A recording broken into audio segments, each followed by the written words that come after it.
नमस्कार प्यारे साथियों। महर्षि दयानंद सरस्वती यूनिवर्सिटी में पीएचडी प्रवेश 2025 को लेकर जो प्रक्रिया चल रही है उससे संबंधित मेरे पास एक बेसिक समस्या विद्यार्थियों की जो आ रही है उसको लेकर ये सेशन में ले रहा हूँ।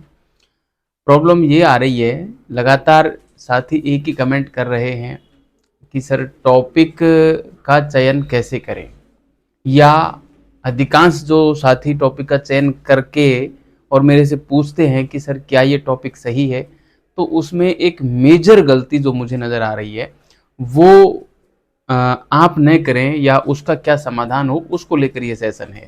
ठीक है, सभी साथी लगभग जितने भी मेरे पास टॉपिक आए हैं ना, सभी में वो प्रॉब्लम पाई गई है, इसलिए मैं ये सेशन ले रहा हूँ। तो चलिए आज का ये सेशन शुरू करने से पहले मैं आपको एक बात ज़रूर बताना चाहूँगा। जिस किसी भी साथी ने वो जो मैंने एक पीडीएफ तैयार की थी कि साक्षात्कार में क्या क्या प्रश्न आपसे पूछे जा सकते हैं, उन संभावित प्रश्नों की मैंने एक पीडीएफ बनाई थी छोटी सी, जिसमें करीब 50 के आसपास प्रश्न हैं। उसमें से भी करीब 15 एक प्रश्न मैंने हाईलाइट किए थे। वो प्रश्न ही लगभग पूछे गए हैं। जो साथी पहले साक्षात्कार दे के आए हैं उन्होंने ज़बरदस्त तरीके से उस पीडीएफ को सराहा है। तो मैं आप लोगों से भी यही कहना चाहूँगा कि मेरे एप्लीकेशन सफलता विजन्स पर जाकर आप उस पीडीएफ को ले सकते हैं। एप्लीकेशन आपको गूगल प्ले स्टोर पे मिल जाएगा, वहाँ पे आप सर्च करेंगे सफलता विजन्स के नाम से, तो वहाँ पे आपको मिल जाएगा। ठीक है, चलिए ये एक बात हुई अलग। अब मैं आता हूँ आज के अपने टॉपिक पे। देखिए प्यारे साथियों, अधिकांश साथी जो टॉपिक सेलेक्ट करके मेरे पास भेजा उसमें एक प्रॉब्लम ये थी कि उन्होंने अपने टॉपिक को एक सीमा में नहीं रखा, एक दायरे में नहीं रखा। ठीक है, मतलब बहुत बड़ा कर लिया उन्होंने। जैसे आप किसी भी टॉपिक पे मान लो शोध कर रहे हैं, जैसे मैं एक उदाहरण दूं, मेरे पास एक मैसेज आया कि सर मैं नारीवाद के ऊपर शोध करना चाहता हूं। अब बस केवल ये लिख लिया कि नारीवाद। नारीवाद अब ये कोई टॉपिक थोड़ी है, इसको आपको और बढ़िया तरीके से कस्टमाइज करना पड़ेगा, है ना।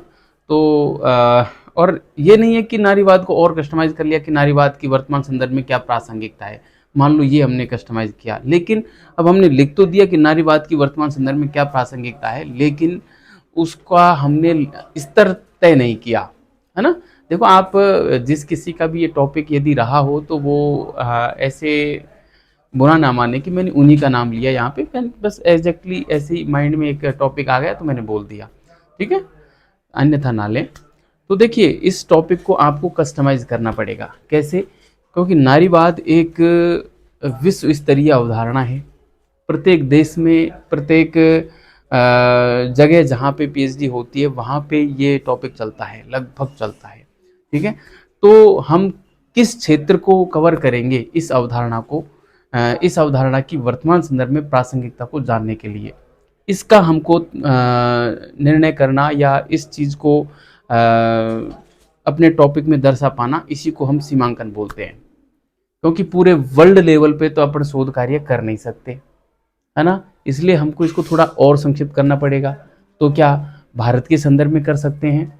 तो आप यदि चाहते हैं कि मैं पूरे भारत लेवल पे शोध करूं, प्रत्येक स्टेट में जाऊं, घूमूं, केस स्टडी करूं, प्रत्येक व्यक्ति से बातचीत करूं जो भी इस विषय पे अपनी विद्वता रखते हैं, तो आप पूरे भारत लेवल पे इस टॉपिक को ले सकते हैं।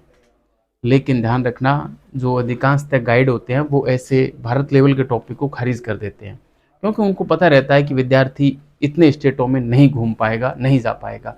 और व्यवहारिकता भी यही है कि हम पीएचडी जो करते हैं वो इसीलिए करते हैं कि कहीं ना कहीं हमारे जॉब लगने में हमको सहायता प्रदान करे। शोध करने का उद्देश्य बहुत कम साथियों का होता है।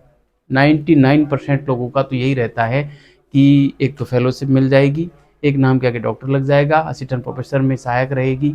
इसके लिए हम करते हैं। शोध के लिए सिर्फ 1% विद्यार्थी होंगे जो मतलब पीएचडी करते हैं।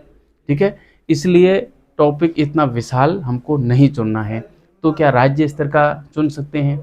तो आप देख लो, राज्य स्तर पे यदि आप जा सकते हो, प्रत्येक ज़िले में जा सकते हो, तो आप कर सकते हैं। ठीक है, आप कहो कि नहीं सर हम तो बैठे बैठे पूरे राज्य का कर लेंगे, पुस्तकें ले आएंगे, या आज तो डिजिटलाइजेशन जो है, डिजिटलाइजेशन किया हुआ है, तो जो ई कंटेंट है उसके माध्यम से कर लेंगे। आप तो कर लोगे ई कंटेंट के माध्यम से, जिस प्रकार से आज हमको गूगल ने सारी चीज़ें प्रोवाइड करवा रखी हैं। आजकल तो मेटा आ गया है एआई, तो उसने भी बहुत सारी हमारी समस्याएं जो थी उसको आसान कर दिया है। लेकिन यूनिवर्सिटी क्या आपको ऐसा करने देगी? क्या गाइड आपका ऐसा करने देगा? नहीं साहब। गाइड ने यदि कह दिया कि आप दक्षिणी राजस्थान जाइए तो आपको जाना पड़ेगा, गाइड ने कह दिया उत्तरी राजस्थान जाइए तो जाना पड़ेगा, गाइड ने कह दिया पूर्वी राजस्थान, मतलब गाइड कहीं भी भेज सकता है यदि आपने राजस्थान लेवल का टॉपिक सेलेक्ट किया है तो। ठीक है, तो आपको टॉपिक लेना है अपने ज़िले के ऊपर सामान्यतः तो, है ना। और यदि आप हिंदी वगैरह से हैं तो उसमें किसी एक कवि विशेष को ले लीजिए। ठीक है, बहुत सारे कवियों को, जैसे आप ये ले रहे हो हिंदी में कि आधुनिक काव्य के सामने चुनौतियाँ क्या हैं और उनका समाधान क्या है। इस प्रकार से मान लो आपने एक टॉपिक चुना, तो अब आधुनिक काव्य के समक्ष चुनौतियाँ व समाधान, इस प्रकार से मान लो आपने एक टॉपिक चुना, तो इसमें आपने दर्शाया नहीं आधुनिक काव्य कहाँ का। क्या वर्ल्ड लेवल पे करना चाहोगे? क्या देश मतलब कंट्री लेवल पे करना चाहोगे या स्टेट लेवल पे करना चाहोगे? मतलब आपको ज्योग्राफिकल इंडिकेशन आपको देना पड़ेगा, है ना। एक भौगोलिक संकेतक के रूप में आपको एक एक क्षेत्र सीमित करना पड़ेगा कि इस क्षेत्र में होके ही हम शोध कार्य करना चाहेंगे, और वो क्षेत्र आपके ज़िले से बेस्ट कोई हो नहीं सकता। क्योंकि शोध कार्य के दौरान आप से गाइड ये कहेगा कि नहीं अपने क्षेत्र में जाके शोध कीजिए, और मान लो आपने अपना ज़िला नहीं चुना तो आप कैसे कर पाएंगे? आपको जाना पड़ेगा, फिर आपकी पढ़ाई डिस्टर्ब होगी, आप जिस कंपटीशन एग्ज़ाम की तैयारी कर रहे हैं वो नहीं कर पाएंगे फिर, है ना। या फिर आप झूठ बोलते रहो गाइड से कि हाँ साहब हम वही हैं, और गलती से गाइड ने कह दिया कि फुटेज भेजो, तो फिर कैसे क्या होगा? नहीं हो सकता। तो इन सारी चीज़ों का देखो भविष्य में क्या होगा, कैसे होगा, ये सारी प्लानिंग हमारे दिमाग में अब होनी चाहिए। और 5 मिनट में टॉपिक सिलेक्शन मत कीजिए, क्योंकि आगे 5 साल तक मेहनत करनी है। 5 साल तक मेहनत करोगे किसी टॉपिक के ऊपर, तो उस टॉपिक को आप 5 मिनट में सेलेक्ट मत कीजिए। उसके लिए समय लीजिए, 1 दिन, 2 दिन, 3 दिन, अच्छे से सोचिए, अपने जानकारों से संपर्क कीजिए, उनसे पूछिए। आपके परिवार में या रिलेशन में कोई भी जिसने पीएचडी की है, उनसे संपर्क कीजिए और तब जाके टॉपिक सेलेक्ट कीजिए। क्योंकि 5 साल का मामला है, काफ़ी लंबा चलेगा। लगातार उस पे मैं आपको काम करना पड़ेगा। ये नहीं कि साल भर तक उस पे मेहनत की और फिर बाद में मन बना कि नहीं यार मैं तो बदलूँगा, मेरे से नहीं हो पाएगा इतना। तो आधा अधूरा काम करके फिर बीच में छोड़ना, उसमें गाइड भी परेशान रहता है, यूनिवर्सिटी भी परेशान करती है और आप खुद परेशान होंगे, वो अलग बात है। ठीक है? तो टॉपिक चुनते समय कई सारी चीज़ें आपको ध्यान में रखनी है। मैं फिर बता दूँ, सबसे पहले तो टॉपिक चुनना है आपको आपकी रुचि का। आपकी जिस क्षेत्र में रुचि है, सबसे ज़्यादा रुचि, इतनी रुचि कि आप मान के चलो कि जब बोर हो रहे हों तो आप उस टॉपिक को पढ़ के और अपनी बोरियत को मिटा सको, ऐसी रुचि होनी चाहिए। और मैं इतना मान भी सकता हूँ कि यदि आप पीएचडी तक पहुँचे हो तो आपके सब्जेक्ट का ऐसा कोई न कोई खंड ज़रूर होगा जिसमें आपको इस लेवल की रुचि होगी। तो रुचि वाला क्षेत्र चुनें, उस टॉपिक को वर्तमान से ज़रूर जोड़ें। वर्तमान से जोड़ने पर आधी सी समस्या वैसे ही समाप्त हो जाती है। जो टॉपिक सेलेक्ट करने के पीछे सबसे बड़ी जो समस्या आती है, वो आती है समस्या क्रिएट करने की, कि आपकी प्रॉब्लम क्या है। और किसी भी टॉपिक को जब हम वर्तमान से जोड़ते हैं ना, तो वो एक प्रॉब्लम स्वतः बन जाती है कि किसी भी टॉपिक की वर्तमान संदर्भ में क्या प्रासंगिकता है बस, है ना? या हम उसको वर्तमान में क्यों पढ़ रहे हैं, उसके ऊपर क्यों शोध करना चाहते हैं। तो एक स्वतः समस्या बन जाती है और उस कारणों को ढूँढना हमारा शोध का उद्देश्य हो जाता है, बस, है ना? तो वर्तमान से जोड़ें, अपने रुचि का टॉपिक लें, उसको कस्टमाइज़ ज़रूर करें, भौगोलिक यानी कि उसका सीमांकन ज़रूर करें। बिना सीमांकन के आप समस्याओं का समाधान ढूँढने के बजाय समस्याओं में उलझ जाएँगे, ठीक है? वैसे ऐसा नहीं है कि टॉपिक बदलता नहीं है, बाद में भी टॉपिक बदला जा सकता है।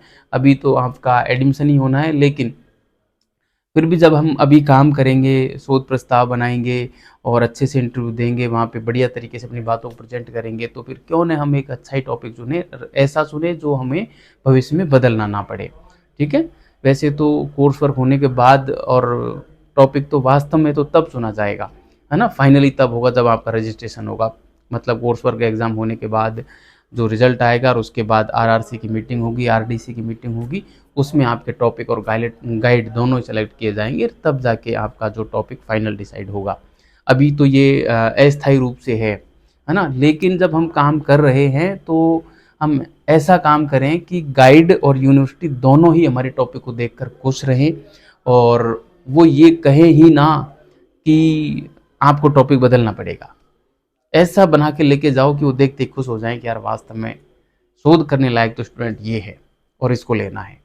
तो आपका एडमिशन भी होगा, आपका भविष्य का रास्ता भी साफ होगा, आपसे गाइड भी खुश होगा, और जब गाइड खुश है तो मान के चलिए कि पीएचडी आपके जेब में है, और गाइड खुश नहीं है तो पीएचडी आपको पका देगी, है ना। इसलिए आप टॉपिक पे मेहनत कीजिए, 2 मिनट में या 5 मिनट में 5 साल की रूपरेखा तय मत कीजिए।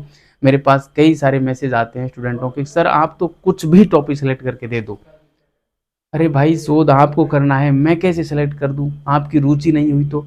नहीं सर हम सब कर लेंगे, हम सिविल की तैयारी कर रहे हैं, हमारा आरएस मेंस का एग्ज़ाम है, हमारे पास समय नहीं है, वो नहीं है। अरे भाई इतनी जल्दी मत कीजिए, हम इधर उधर समय खराब कर देते हैं अन्य कामों में, लेकिन हम आगे 5 साल जो काम करने जा रहे हैं उस पे हम हमारा समय खर्च नहीं करना चाहते, तो फिर भविष्य में उसमें ऐसी स्थिति में भविष्य में पछताना पड़ सकता है। तो आप अभी से सजग रहें, जागरूक रहें और सोच विचार के ढंग से तब जाके ही अपने टॉपिक का चयन करें, ठीक है।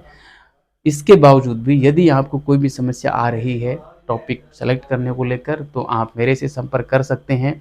कॉर्नर में नंबर दे रखे हैं, कमेंट बॉक्स में कमेंट कर सकते हैं, कहीं पर भी आप मेरे से संपर्क कर सकते हैं। मैं आपको एकदम सटीक और संतुष्टिपूर्ण जवाब दूंगा, ठीक है। चलिए इस सेशन को मैं रोकता हूँ। आशा करता हूँ आप लोगों को ये सेशन अच्छा लगा होगा और आप इसको ज़रूर अपनाएंगे। धन्यवाद।